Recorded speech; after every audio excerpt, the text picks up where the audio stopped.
All right. Hello and welcome to Sermons by Robin.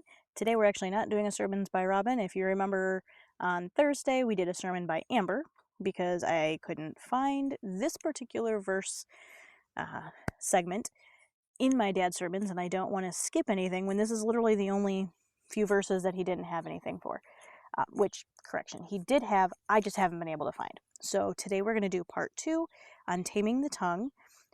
On Thursday, I read a sermon by my sister-in-law, Amber, and today I will be reading a sermon by my brother, Pastor Xen. So they thankfully stepped up and were able to type out some sermon stuff for me, so I can still continue this series, again, without missing anything.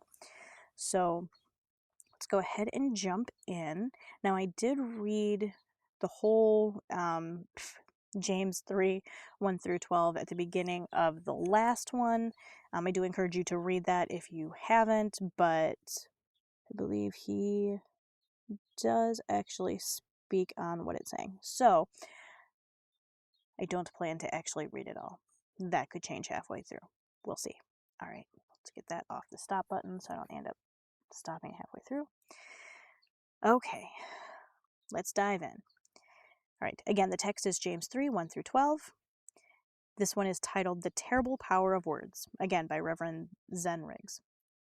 All right. When I was a child growing up in the parsonage where my family lived, the youth group's entertainment center, complete with ping pong and pool tables, were located in our full basement. During that time of my life, I watched and participated in playing a lot of pool. I'm holier now, so it has been a long time since I held a pool stick in my hand. Haha. I recall that when I used to play, I would rub the tip of the pool stick with powder or chalk, and then with one calculated move of the wrist, I struck the pool cue into the triangular formation of balls, hoping to get the right balls in the right pocket. What strikes me about the act of striking the cue ball is that once the ball is struck and is sent on its path, there is no changing the cue balls. There is no changing the cue ball's direction once it is sent rolling. Sorry, he typed it in tiny little print. Okay. There's no change in the cue ball's direction once it's sent rolling. I'm not really all that good at playing pool, especially now after being out of practice. Pool is a dangerous game for the early learner and the rusty, as cue balls can fly if hit with the wrong kind of force at the wrong angle.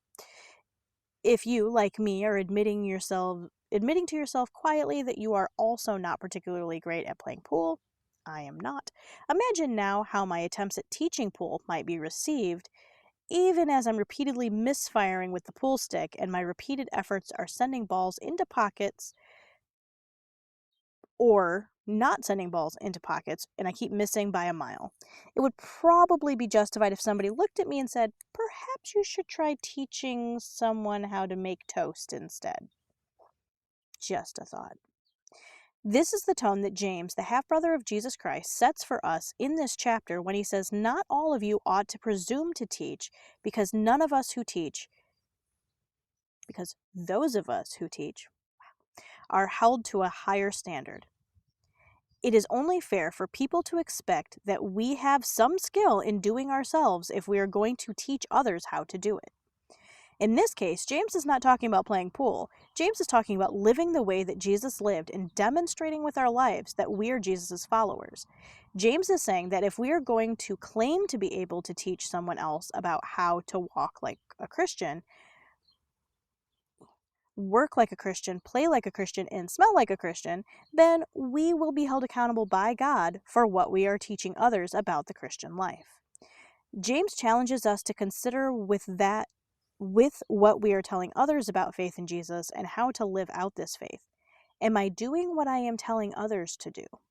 A common saying we have all heard is, am I practicing what I'm preaching?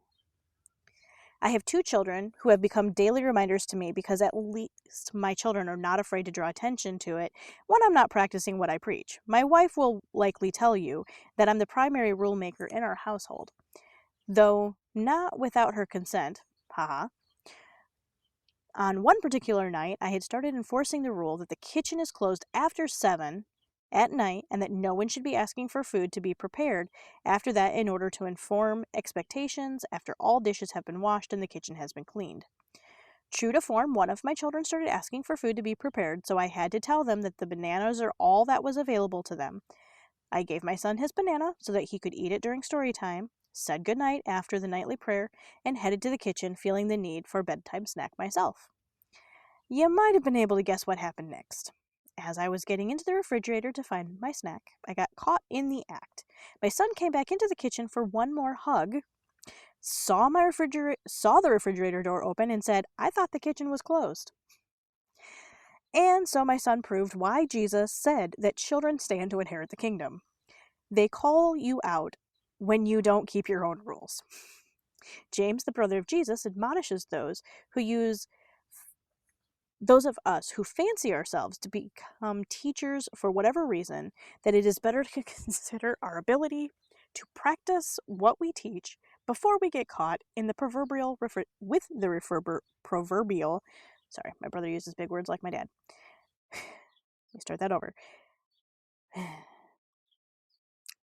James, the brother of Jesus, admonishes those of us who fancy ourselves to be teachers for whatever reason that is, better to consider our own ability to practice what we teach before we get caught with the proverbial refrigerator door open. When James, the spirit-anointed leader of the church in Jerusalem, has to say next, drives the heart of what runs the whole show when it comes to exerting the kind of control it takes to walk the walk. Imagine again that you are holding the pool stick in your hand, your friends are standing around the table, and instead of speeding the cue ball into the pool ball of choice, you somehow manage to launch the cue ball into the air and hit a guy dressed in a black leather jacket right on the nose. I could quickly turn this message into an Audible novel with an incident like that, but I will suffice it to say that when the guy in the black leather jacket would be displeased, and James is telling us that our words are like that. As the cue stick in your hand drove the cue ball into action, so your words drive your actions and what happens after. Now, I want you to step back a minute because what James is saying about the importance of words... I wish I would stop doing that. Okay. About the importance of words and the great import that they have for driving our actions and our interactions with the world around us is so foundational to faith, because words are foundation to even God's works. In Genesis 1:2 and thereafter, it is written that God said, and there was. When God spoke, it wasn't just words, it was an enactment. God's word made something big happen according to God's purpose. Sorry, bug. Now, we are created in God's image, and James is reminding us that when we speak, we are enacting on our own purposes. We are enacting our own purposes, driving them into the world around us, and not without result. Even words we do not mean or that we believe to be empty of any real meaning still collide with the others who hear us. It is all too often that careless words launched into the air without any real thought or calculation behind them are the cue balls that strike the poor spectator hard on the nose. So important is it that we give care to the words we speak, that Jesus tells us in Matthew 12:37 that by our words you will be acquitted, and by your words you will be condemned. In the Bible, then, the words and actions are not two different things. Words are actions with consequences that cannot be undone any more than the cue ball can be rewound as if it were never struck by the pool stick. And so James uses two powerful images to describe for us the power words have to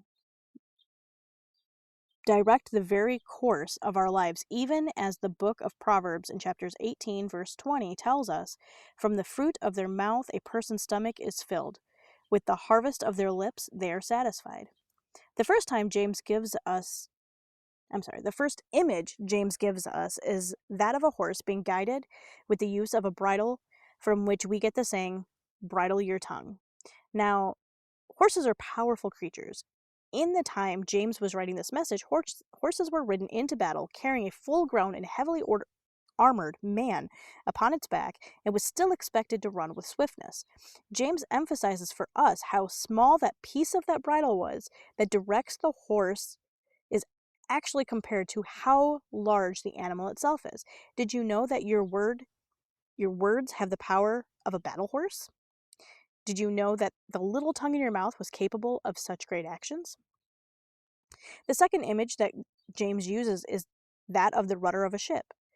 Not everyone was experienced with driving a ship, and most have experience of riding a masted ship back then, like those James is speaking of here. Perhaps you have even seen one in the adventure movies that featured masted ships, like in Peter Pan. Or, I'm trying to think of another one. He doesn't have examples of movies, but Pirates of the Caribbean. Masted ships. All right. I had the pleasure of stepping onto one of the tall ships in the Tall Ship Festival in Bay City, Michigan one summer. The masts that suspended the sails were as tall as Michigan pine trees, and the boats were designed to be very wide and tall in order to remain stable when crossing through waters with high waves, and to tolerate storms at sea. The rudder of the ship, by contrast of the great size of the ship, was like the tongue as to the rest of a person's body. This very small part of the boat changes the boat's direction in the water as the ship's wheel is turned. Did you know that your words actually direct your actions and the direction your life takes? One wrong direction can drive the ship right into another ship or into a wave that could break the ship in two. Or one wrong thrust of the rudder can drive the ship aground, incapacitating the ship. And our words can do the same to our lives and our relationships. I've been asked on several occasions throughout my life by friends and acquaintances and even my own children why avoiding cussing and using God's name respectfully is so important.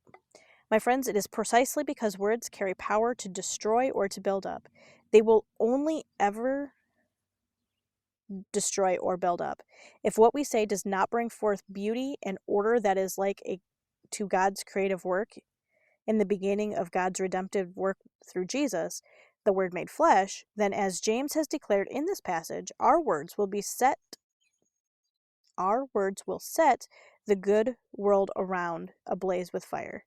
God gave us words so that by them we might share in blessing others to the praise of his holy name. We cannot presume that we can speak words of life and blessing and wholeness, and that the same will not be destroyed by fiery and careless words also. God imbued words with power to give life or to defile life, just as James says toward the end of this passage. Can fresh water and salt water come from the same source? How then can we know if the words we speak are words that bring life? We have a teacher who has been tested and tried and whose words are faithful and true. Of him the scriptures testify through... Oh, hold on. Testify. Okay. Sorry. Again. You can't even see that. Tiny. Okay. I shouldn't have done that because now I gotta find my spot.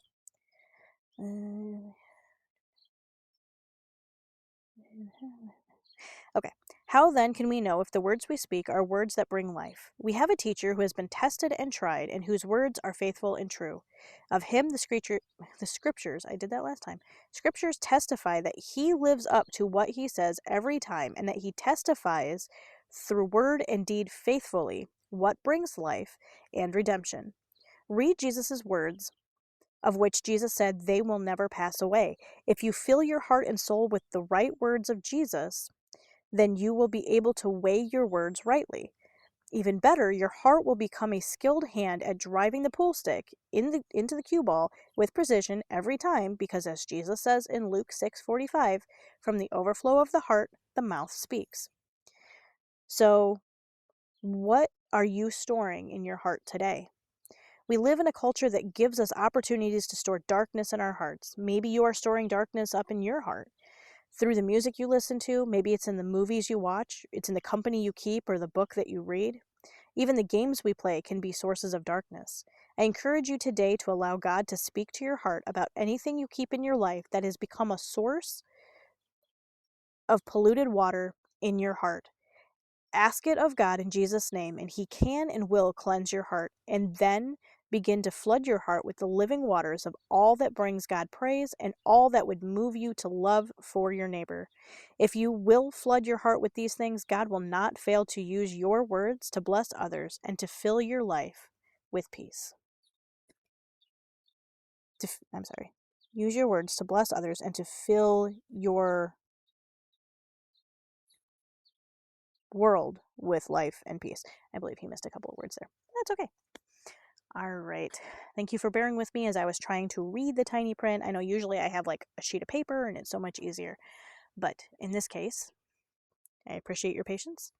I hope that spoke to you. And if you have questions or comments, feel free to leave a message on the channel or the email address that's in the About section of the YouTube channel. And then I would be happy to either pass it on to my brother or try to answer that myself. All right, let's pray before we end this video.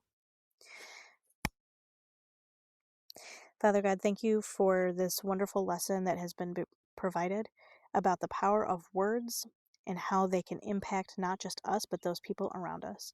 Father, help us to be more aware of what we say, when we say it, and who we're saying it to. Help us to also be more aware of the circumstance that we're talking about, whether it's something that we, by rights, have the right to teach or talk about. Help us to weigh those words carefully so that we only bring life and fresh water to those around us, and in that way bless not just ourselves, but those who we interact with every day. We thank you, Father, and in your holy name we pray. Amen.